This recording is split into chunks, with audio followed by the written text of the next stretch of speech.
Hi, Spark folks. We're really glad that y'all are doing this right now. We love Haley. Sorry, I should introduce us. I am Laura Lily Cotton, and this is my partner, Kristen Iskandrian, and we're two of the three owners of Thank You Books, an independent bookstore in the Crestwood neighborhood of Birmingham.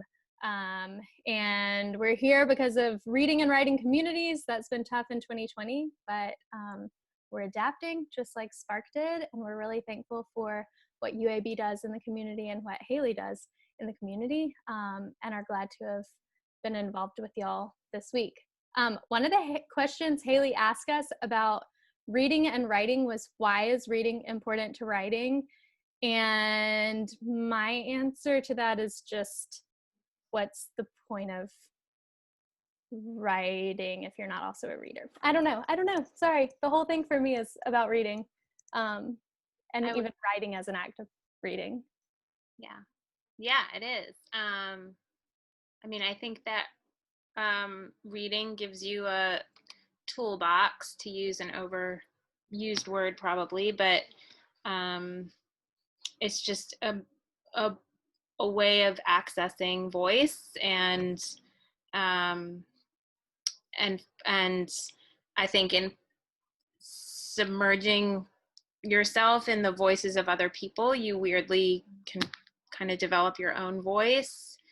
I think it's also important to be aware of legacy and tradition and history and things that you wouldn't really know about if you didn't read and didn't care about books. So I think it's about as hand in hand as anything can be. I think that's right. And we have a lot of great books at Thank You Books. We do. We really do. We are, I would say too, because I think of Spark people as, curious people and people who have decided that their imaginations are worth investing in. And we believe that imaginations are worth investing in, not to use a financial word for, a very humanities undertaking, but we have such great books here at the store. That's our pride and joy, right, Laura?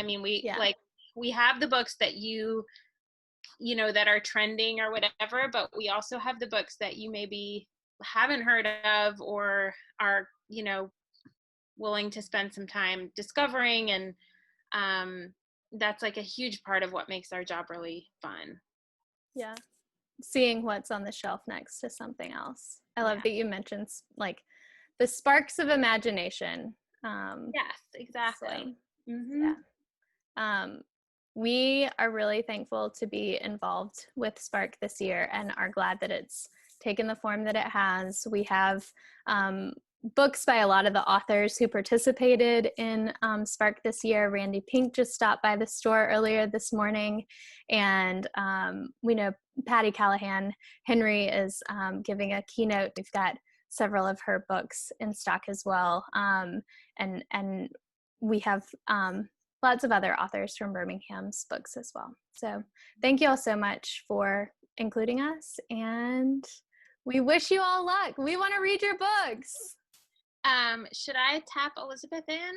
Yeah, yes, sure. Kristen and I just talked about how we're excited to be involved with Spark, partly because it's so much about generating work and being a part of a community and using your imagination openly, and how our store is so in line with that we love building a sense of community and readership, and having the books that are not just the bestsellers that people are seeing all over the internet, but also that we're a place of discovery. So I was hoping you would talk a little bit about where you see writing fitting into your reading life, or reading fitting into your writing life, or about community and what we're doing at Thank You Books. Yeah. Well, I'll do my best. It took me to get back here because I was having a conversation with a customer who is a big fan of Pete Souza, the Obama photographer, and she had just seen the TV special about him. And we were talking about his books, about Shade and his Obama book. And it was just, it's conversations like that where people come in looking for something and we end up talking about a shared interest for a long time. That give me a lot of energy. As far as like the intersection of reading life and writing life, I definitely would say that I am one of those writers that sometimes suffers from, well, I think maybe a lot of writers feel this way, but when I read something really good, I always cringe a little bit, like, oh, I wish I could have done that.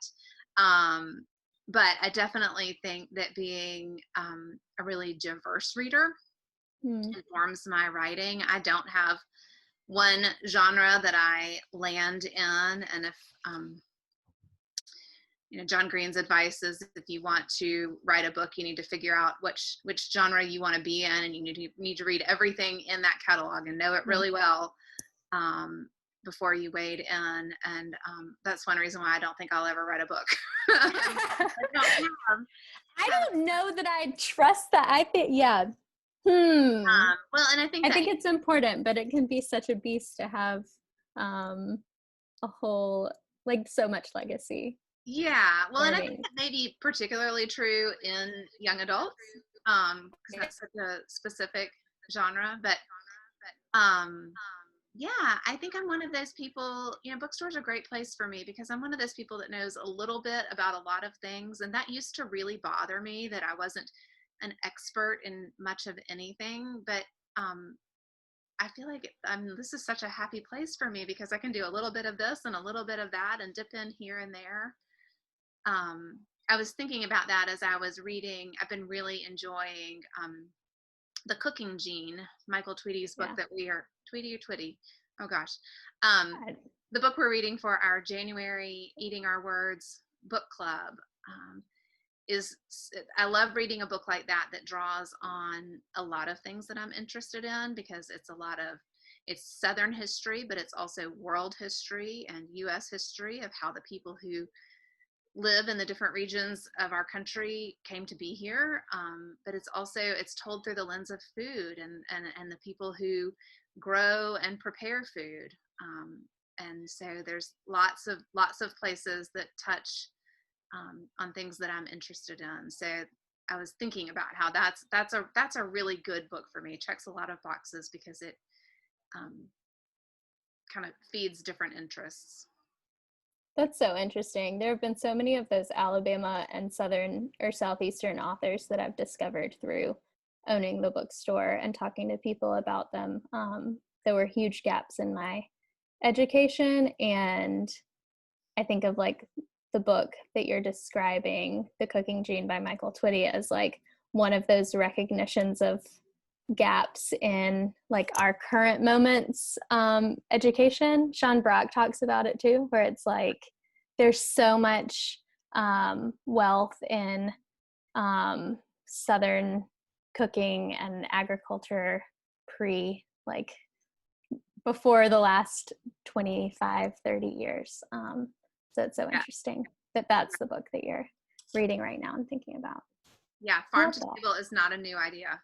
No, it's not. Well, thank you, Elizabeth. I don't know that we ever said your name. Do you want to introduce yourself? Kind of everyone thinks I'm Krista. No, I'm Elizabeth Goodrich. I'm one of the owners of Thank You Books. And we are so thankful to all be together and to be able to do things like this safely. Yes. Unmasked in our separate spheres.